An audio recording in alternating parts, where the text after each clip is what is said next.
بسم الله الرحمن الرحيم إن الحمد لله نحمده ونستعينه ونستغفره ونعوذ بالله من شرور أنفسنا ومن سيئات أعمالنا من يهده الله فلا مضل له ومن يضلل فلا هادي له ونشهد أن لا إله إلا الله وحده لا شريك له ونشهد أن محمدا عبده ورسوله صلى الله عليه وعلى آله وصحبه وبارك وسلم تسليما كثيرا كثيرا أما بعد. Respected brothers, we spoke about the importance of patience for Iman and how Umar radiallahu anhu would say, whoever fears Allah Ta'ala does not fulfill or does not satiate every time he feels angry. He doesn't satiate and water his anger. Whoever fears Allah Ta'ala does not do whatever he wills. And then we also spoke about the importance of focusing on our own faults, and this should be sufficient distraction for us from the fault of others. And we spoke about the saying in Arabic, where it is sufficient for a person to be blameworthy, that those faults of others become apparent to him that are concealed within himself. And for a person to express his anger and displeasure at people for those actions which he himself does.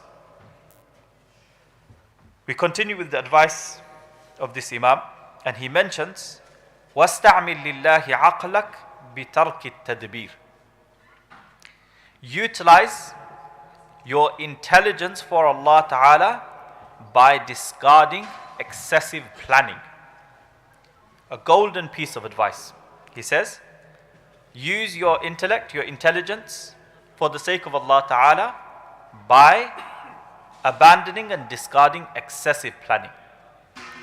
Meaning, Allah Ta'ala has granted us this aql, intellect, the faculties of understanding, of planning, of scheming. But the wise person is the one who, rather than relying on his own planning, he trusts the plan of Allah Ta'ala. And the scholars mention is, what the scholars mention is that we do plan. We do adopt the means which Allah subhanahu wa ta'ala has provided for us in our lives. But the difference is placing our reliance on our planning and placing our trust in Allah Ta'ala.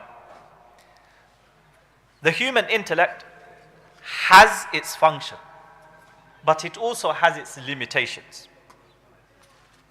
The true believer is the one who understands the limitations of his intellect, of his aql, and his reliance and trust is solely upon Allah Ta'ala. For example, when we are about to engage in some sort of business, we want to lay the foundations of a business. We may have a business plan, we have a vision, we have certain plans in place. We may have short-term goals, long-term goals, where we want our company to be in the next year, next 3 years, the forecasts we may have for our company. This is all something that is necessary. This is all something that is necessary. If you want to create a successful business plan, then these are the steps that we must take. However, when we have taken these steps, it should never come into our hearts that because of my planning, because I am a shrewd and cunning businessman, because I planned properly, this is why I have become successful. This attitude is the attitude of those who are enemies of Allah Ta'ala. We see in the Quran, Haman, he says, إِنَّمَا أُوتِيتُهُ عَلَى عِلْمٍ Qarun, he says, إِنَّمَا أُوتِيتُهُ عَلَى عِلْمٍ عِنْدِي. He says that this abundance of wealth that I have is because of my ilm, because of my planning, my scheming, my knowledge of the markets is what has made me wealthy today. Rather, when we as believers approach the dunya with our plans, our attitude should be, regardless of the outcome, whether Allah Ta'ala chooses a good outcome for us or a bad outcome for us, a successful outcome, an unsuccessful outcome, our reliance and trust in Allah Ta'ala should never waver, should not change.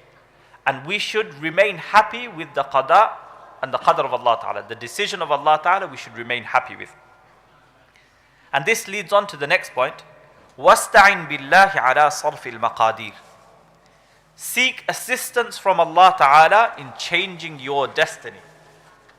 Seek assistance from Allah Ta'ala in changing your destiny. Now, as believers, we understand that Allah Ta'ala has predestined everything. This is one of the core beliefs we have. Allah Ta'ala has ordained and decided everything that will happen till the day of judgment. But in the hadith, we see Rasulullah sallallahu alayhi wa sallam mentions لا ترد القضاء إلا الدعاء, that nothing changes destiny except dua. And the scholars mention, they make a distinction between the different types of taqdeer, the different types of predestination. But the point here is, from our perspective as slaves of Allah Ta'ala, Allah Ta'ala is encouraging us to engage in dua. When we will make dua for something, Allah Ta'ala will, through His sheer mercy, give this thing to us. And the scholars mentioned there are three ways in which Allah Subhanahu wa Ta'ala accepts the dua. Either by granting you this thing immediately, or by removing a calamity that was about to befall you, or by storing the reward of this dua for you in the hereafter. So this is an encouragement for us. This hadith is telling us, make dua. It is through dua which destiny is changed. From our perspective, when we would make dua to Allah Ta'ala will make ways for us. Ali radiallahu anhu would say, Ya ibn Adam, la tafrah bil ghina, wa la taqnat bil faqr, wa la tahzan bil bala, wa la tafrah bil rakha, fa inna al-dhahaba yujarrabu bin nar, wa inna al-abda saliha yujarrabu bil bala. Another key piece of advice from Ali radiallahu anhu, he says, O son of Adam, don't become excessively happy upon your affluence at the times of wealth. Don't become excessively happy. And do not become excessively despondent upon your poverty. Do not become overly sad due to some calamity that has befallen you. Do not become overly happy due to some goodness that has come to you. And then he mentions, verily, the purity of gold is tested in the furnace, in the fire.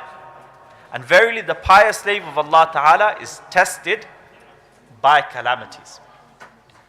So Ali radiallahu anhu is giving us advice that whatever our situation, it should not affect us too much. Unfortunately, we live in a time where there's something called hypersensitivity.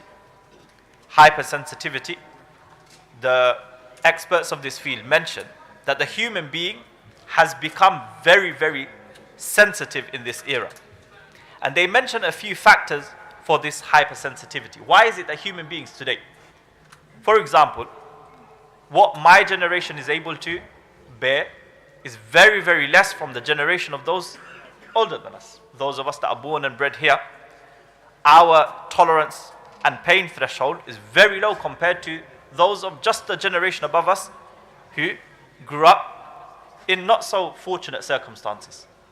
If we look at our children's generation, they are very different to even our generation. They have never experienced the difficulties that our generation has experienced.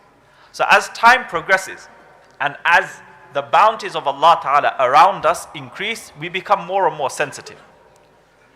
And it is because of this hypersensitivity that we also see a great increase in mental health problems. And this is something which is a taboo in our communities. But we see, because of this hypersensitivity, there's an increase in mental health problems. Many mental health problems, they require expert help, expert advice. But there's also a spiritual angle. This is not negating the need for expert help in these issues, but there is also a spiritual angle that we can adopt to help ourselves. And this is what Ali radiallahu anhu is advising. It's important that we do not become overly happy when we are faced by good times. Ghina, it could be an increase in wealth, Allah subhanahu wa ta'ala's blessings are raining down upon us, it's important to keep our emotions in check and not become overly happy with this. Similarly, if we are in a situation where we are experiencing poverty or we're experiencing financial difficulty, times are difficult now, the cost of living crisis is real, and many people are going through difficulties, financial difficulties. It may seem, subhanallah, they have clothes, they have food, but there are individuals who do not know how they will pay the next month's rent. It's a real problem. Ali radiallahu anhu's advice is never become despondent. And do not become sad when a calamity befalls you. And don't become too happy when the opposite comes to you. And then he mentions a golden rule. Verily, gold is tested. The purity of gold is tested in the fire, in the furnace. So in the past, when goldsmiths wanted to test the purity of gold, they would place it into the furnace, into a very high temperature flame. And once inside this flame, the purity of this gold would become apparent to the goldsmith. Ali radiallahu anhu mentions, similarly, إِنَّ الْعَبْدَ الصَّالِحَ يُجَرَّبُ بِالْبَلَاءِ. The pious slaves of Allah Ta'ala are also placed into a furnace. They are also placed into a furnace. But this furnace is not one of fire, is one of difficulties. And the scholars mention, the test of Allah Ta'ala doesn't necessarily have to be in the form of a difficulty. Rather, Imam Allama Al-Fayruzabadi rahimahullah ta'ala, he mentions a very, very interesting point. He mentions, اختبار الله تعالى لعباده تارة بالمسار ليشكروا وتارة بالمضار ليصبروا. That sometimes the test of Allah Ta'ala for a slave is by giving him those things which cause him happiness. And the test here is to see whether he shows gratitude to Allah Ta'ala. And sometimes the test from Allah Ta'ala is through difficulties and hardships. To see, the test here is how much patience does this individual exercise. فَصَارَتِ الْمِنْحَةُ وَالْمِحْنَةُ جَمِيعًا بَلَاءً. Therefore, both of them, in Arabic, the word minha means a gift from Allah Ta'ala, a blessing from Allah Ta'ala. And the word mihna, the swapping of the ha and the noon, means a test, a trial, a tribulation from Allah Ta'ala. So this scholar mentions both al-minha and mihna, both of them are a source of testing from Allah Ta'ala. They are both a test from Allah Ta'ala. One of them, the blessing from Allah Ta'ala, it demands and requires that we show shukr. And the test, which is in the form of a difficulty, a hardship, this requires patience. And the scholars mention, sometimes exercising patience upon a difficulty is more difficult than showing gratitude for a blessing of Allah Ta'ala. And in this regard, there's a statement of Umar radiallahu anhu. He would say, بُلِينَا بِالضَّرَّاءِ فَصَبَرْنَا وَبُلِينَا بِالسَّرَّاءِ فَلَمْ نَصْبِرْ. That we were tested with difficult times and we were able to exercise patience. However, on the other side, when we was tested with times of happiness, we weren't able to exercise sabr, meaning we weren't able to fulfill the haqq of gratitude we owed to Allah Ta'ala. The debt of gratitude which we owed to Allah Ta'ala, we were unable to pay that debt to Allah Ta'ala. Respected one elders, this life is full of ups and downs. And this is what is captured in the statement of Ali radiallahu anhu. There will be times where we experience happiness. There will be times when we experience sadness. Times where we will experience affluence. Times where we will experience destitution and poverty. If our mindset is that these situations that have befallen us are all tests from Allah Ta'ala, and my faridah, my obligation in every situation is either to show shukr to Allah Ta'ala or to exercise sabr, then insha'Allah these times of happiness and these times of sadness will not become extreme to the extent where they begin to affect our mental health. We will always know that Allah Ta'ala is behind this and Allah Ta'ala has something prepared for us. especially when we are faced with difficult times. When it's difficult for us to distract ourselves from the calamity that has befallen us and turn our attention to Allah Ta'ala, if this is our mindset that this is a test from Allah Ta'ala and Allah Ta'ala is testing the purity of my faith, then inshallah to go through this difficulty and not take any mental strain or mental pressure from it, inshallah will become a lot easier. And then he mentions, وَإِنَّكَ لَا تَنَالُ مَا تُرِيدُ إِلَّا بِتَرْكِ مَا تَشْتَهِي وَلَن تَبْلُغَ مَا تُؤَمِّلْ إِلَّا بِالصَّبْرِ عَلَى مَا تَكْرَهُ وَابْذُلْ جُهْدَكَ لِرِعَايَةِ مَا افْتُرِضَ عَلَيْكَ. Verily, you cannot achieve what you want except by discarding that which you desire. Verily, you cannot achieve that which you want except by discarding that which you desire. Another key piece of advice, and this applies to both our dunyawi pursuits and our ukhrawi pursuits. Those goals, aspirations we have for this world, goals and aspirations we have for the akhirah, and primarily for the akhirah. All of us, we want Jannah. We want the pleasure of Allah Ta'ala. We want the company of Rasulullah Sallallahu Alaihi Wasallam. We want his intercession. These are things that we want. However, these wants of ours cannot be achieved. They are unattainable until we sacrifice those things which are part of our shahawat, those which are part of our base desires, our desire for overindulgence in eating, in drinking, in fulfilling our pleasures and desires. This piece of advice tells us that if we want to attain those things we hope for in Jannah and in Allah Ta'ala's pleasure, then we have to give up some of our desires. That's with regards to the akhirah, and this is the most important.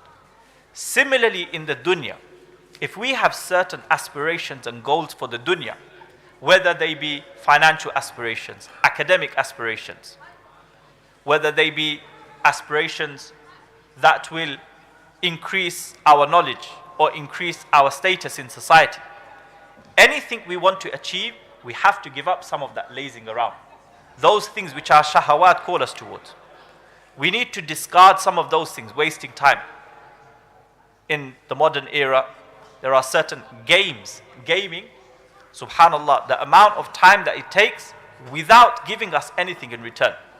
There's a culture of engaging in these dramas and soaps. Subhanallah, I've heard of people, entire series they've managed to watch within a few days. Entire series.